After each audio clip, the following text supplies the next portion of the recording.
Class 11th बिल्कुल बर्बाद हो चुका है। अब 12th में आ चुके हैं। अब टेंशन ये हो रही है कि 12th में बोर्ड्स को और साथ में नीट एग्जाम को कैसे अपीयर करना है और साथ में कैसे इन दोनों को मैनेज करें, क्योंकि बहुत ही टफ हो जाएगा। अब एक साल में 2 साल का सिलेबस कंप्लीट करना है, क्योंकि 11th तो बर्बाद हो चुकी है, तो 11th का और 12th का दोनों का सिलेबस अच्छे से करना है।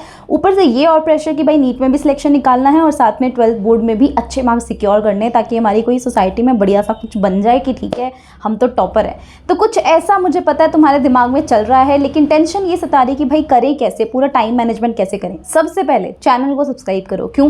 क्योंकि यहाँ पर तुम्हें टाइम मैनेजमेंट का सबसे बेस्ट टिप्स मैं यहाँ पर देती हूँ। तुम्हें कैसे टाइम मैनेज करना है, तुम्हें वीकली गोल देना, मंथली गोल देना और डे वाइज गोल देना, ये मेरी जिम्मेदारी होगी। तो तुम्हें ज़्यादा दिमाग नहीं खपाना उसमें, प्लानिंग के अंदर, टाइम टेबल के अंदर। तो प्लीज़ चैनल को सब्सक्राइब करना, क्योंकि बहुत ज़्यादा बेनिफिट करेगा। आपके सीनियर्स जो पहले से जा चुके हैं, 12th बोर्ड का एग्जाम दे चुके हैं, लिटरली उनको बहुत हेल्प मिली है इससे और आपको भी मिलेगी। चलिए वीडियो शुरू करते हैं। सबसे पहले मैं बताऊंगी तुम कब तक तुम्हें अपना सिलेबस कंप्लीट करना है, कैसे तुम्हें रिवाइज करना है और पूरे साल भर का तुम्हारा क्या प्लान होना चाहिए।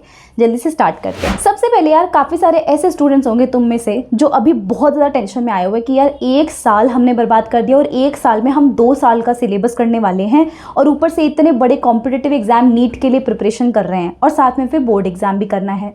तो तुम में से ना बहुत बच्चे एक गलती ज़रूर करेंगे, वो ये है कि तुम मॉक टेस्ट नहीं लगाओगे, या तो लगाओगे तो बहुत कम लगाओगे। और तुम में से भी बहुत सारे बच्चे ऐसे होंगे जो मॉक टेस्ट लगाएंगे तो सही, लेकिन उनमें गलतियां जो हो चुकी हैं उनको वो पहचानेंगे नहीं। और गलती जब तक तुम खुद अपनी पहचानोगे नहीं, खुद अपनी गलती पे काम नहीं करोगे, तब तक तुम्हारे मार्क्स तो इंक्रीज नहीं होने वाले हैं। और इस 1 साल जो बच्चा कुछ 1 साल तुम्हारे हाथ में है ना, इसमें भी तुम यही करते रह जाओगे कि यार मॉक टेस्ट में नंबर नहीं आ रहे, क्योंकि ये मिस्टेक बहुत सारे बच्चे करते हैं और कॉमन गलती यही है। और इसी वजह से किसी भी स्टूडेंट के नंबर बढ़ते नहीं हैं। और जिनको पता चल जाता है ना कि मेरी मिस्टेक ये है और काम कर लेते हैं, वो उनके नंबर अगले मॉक टेस्ट में बढ़कर ही आते हैं और नीट में वो फर्स्ट अटेम्प्ट में अपना सिलेक्शन निकाल लेते हैं। तो सबसे पहले काम तुम्हें ये करना है कि हमेशा अपने मॉक टेस्ट को प्रायोरिटी देनी है। मॉक टेस्ट को कभी ये नहीं समझना कि यार मैं पहले रिविजन कर लेता हूँ, क्योंकि मेरे तो 11th का सिलेबस बाकी है और 12th भी साथ में करना है, तो ज़्यादा से ज़्यादा सिलेबस कवर करने पर फोकस करते हैं। मॉक टेस्ट तो बाद में भी लगाए जा सकते हैं, ये सबसे बड़ी मूर्खता होगी। दूसरी बात, अगर मॉक टेस्ट लगा दिया तो उनके जितने भी मिस्टेक्स हैं उनको एक मिस्टेक कॉपी में लिखो। मैं हमेशा स्टूडेंट्स को बोलती हूँ कि मिस्टेक कॉपी शुरू दिन से बनाना शुरू कर दो, क्योंकि उसमें तुम फिजिक्स, केमिस्ट्री, बायो जिस भी दिन तुम मॉक टेस्ट देकर आओ, जितने भी तुम्हारी गलतियाँ हुई हैं, चाहे कोई भी ऐसे लल्लू सा कॉन्सेप्ट भी होगा उस पर गलती करके आए होगे, तुम कैलकुलेशन मिस्टेक भी करके आए हो, वो वहाँ पर जाके लिखो और उस पर काम करने की कोशिश करो। मान लो तुम्हें डाउट रह जाता है कि किसी क्वेश्चन में डाउट रह गया, तुम में से इतने सारे बच्चे होंगे ना डाउट पूछने में शर्माते हैं। ऑफलाइन क्लास में होंगे डाउट पूछने में शर्म आती है, ऑनलाइन में तो फिर पूछा नहीं जाता। डाउट एक ऐसी चीज है कि तुम्हारे होते हुए सिलेक्शन को रोक देगी, इसलिए इसको अपने रास्ते में बिल्कुल नहीं रखना है, बिल्कुल डाउट का सफाया करते जाना है। अब तुम्हें क्लास में डाउट पूछने में शर्म आती है तो मैं तुम्हें एक ऐप सजेस्ट करना चाहूंगी, वो है फिलो ऐप। ऐप में जाते ही तुम्हें कनेक्ट टू ट्यूटर का एक ऑप्शन मिलेगा, जहां पर तुम अपने डाउट का स्क्रीनशॉट लेकर उसको क्रॉप करके अपलोड कर सकते हो पिक्चर को। सब्जेक्ट चूज करके, चैप्टर का नाम चूज करके प्रोसीड करोगे तो विद इन 60 सेकेंड तुम्हें एक एक्सपर्ट ट्यूटर के साथ में कनेक्ट कर दिया जाएगा, जहां पर तुम उनके साथ ऑडियो कॉल या वीडियो कॉल के जरिए अपना डाउट क्लियर कर सकते हो। उसी सेशन में अगर तुम्हें एडिशनल डाउट आए तो उसी टीचर से पूछ सकते हो, और अगर एक्सप्लेनेशन पसंद आए उस ट्यूटर की तो आप उसे मार्क एज अ फेवरेट भी कर सकते हो, ताकि नेक्स्ट टाइम कोई डाउट आए तो सेम ट्यूटर से पूछ सको। इसके अलावा मॉक टेस्ट भी यहाँ पर अवेलेबल है इस ऐप के ऊपर। अगर आपको नीट के लिए इनफ प्रैक्टिस करनी है तो भी बहुत अच्छा मॉक टेस्ट यहाँ पर अवेलेबल है। मॉक टेस्ट सीरीज भी है, क्वेश्चन बैंक्स भी है, तो ओवरऑल काफ़ी ज़्यादा अच्छी आपकी प्रिपरेशन के लिए ऐप है। इस ऐप को डाउनलोड करने का लिंक मैं आपको डिस्क्रिप्शन बॉक्स में दे दूंगी। अगर आप मेरा कूपन कोड अप्लाई करते हैं तो आपको कुछ डिस्काउंट भी मिल जाएगा। चलिए सबसे पहले आते हैं पूरी प्लानिंग के ऊपर। देखो यार, मेरा दिमाग में ना बिल्कुल क्लियर कट गोल सेट है कि मेरे को इतने टाइम में इतना सिलेबस कंप्लीट करना है, ठीक है। तो मैं यही चाहती हूँ तुमसे कि तुम्हारे दिमाग में क्लियर गोल सेट फिट हो। ये नहीं सोचना कि अरे यार मई चल रहा है, जून ही चल रहा है, तो हम तो क्यों ही इतनी जल्दी स्टार्ट कर रहे हैं, लोग तो बाद में जाके स्टार्ट करेंगे, अक्टूबर नवंबर में आके प्रेशर लेंगे, अभी तो मस्ती करते हैं। तो ये तो दिमाग से हटाओ थॉट, तुम्हें अभी मस्ती नहीं, तुम्हें अभी से ही लग जाना है, क्योंकि जितना जल्दी स्टार्ट करोगे, जितना जल्दी शुरू होगा, उतना ही जल्दी खत्म भी होगा और उतना ही ज़्यादा टाइम तुम्हें मल्टीपल रिवीजन के लिए मिलेगा। और तुम्हें खुद भी पता है कि मल्टीपल रिवीजन जितने ज़्यादा करोगे इस एग्जाम के अंदर, उतनी ज़्यादा तुम्हारी गलती होने के चांसेस भी कम होंगे, और जितना ज़्यादा रिवीजन होगा उतनी ही परफेक्शन आएगी तुम्हारे एग्जाम के अंदर। तो सबसे पहले यार तुम्हें एक गोल सेट करना कि यार 11th का सिलेबस मेरा कब तक हो जाना चाहिए और साइड बाय साइड मेरा 12th का भी चल जाना चाहिए। तो पहले दिमाग से ये स्टीरियोटाइप निकालो कि 11th और 12th दोनों 50-50% पूछे जाते हैं एग्जाम के अंदर। आप चाहे कोई भी पेपर उठा के देख लीजिए नीट एग्जाम का, वहाँ पर 50-50% कभी भी 11th-12th नहीं आती है। कभी भी आप देखोगे 12वीं क्लास का वेटेज थोड़ा सा ज़्यादा रहता है, चाहे आप फिजिक्स में देख लो, केमिस्ट्री में देख लो, बायो में देख लो 12वीं क्लास का वेटेज ज़्यादा रहता है, तो पहले तुम्हें 12th पे फोकस करना। इतना भी कम नहीं होता 11th का पोर्शन, लगभग तुम मान सकते हो 45% 11th आता है, 55% 12th आता है। तो तुम्हें इस चक्कर में 12th तो बिल्कुल नहीं छोड़ना कि तुम 11th कर रहे हो 12th छोड़ दिया, ठीक है। तुम्हें 11th को 12th के साथ साइड बाय साइड चलाना है। और तुम्हें वीकली कितने चैप्टर्स कर लेने चाहिए वो मैं तुम्हें बताती हूँ। ये वीडियो आ रही है मई के अंदर, तो मैं तुम्हें टारगेट दे रही हूँ 15 मई से 15 अक्टूबर तक का 5 महीने का टारगेट दे रही हूँ, जिसमें तुम 11वीं क्लास कंप्लीट करोगे।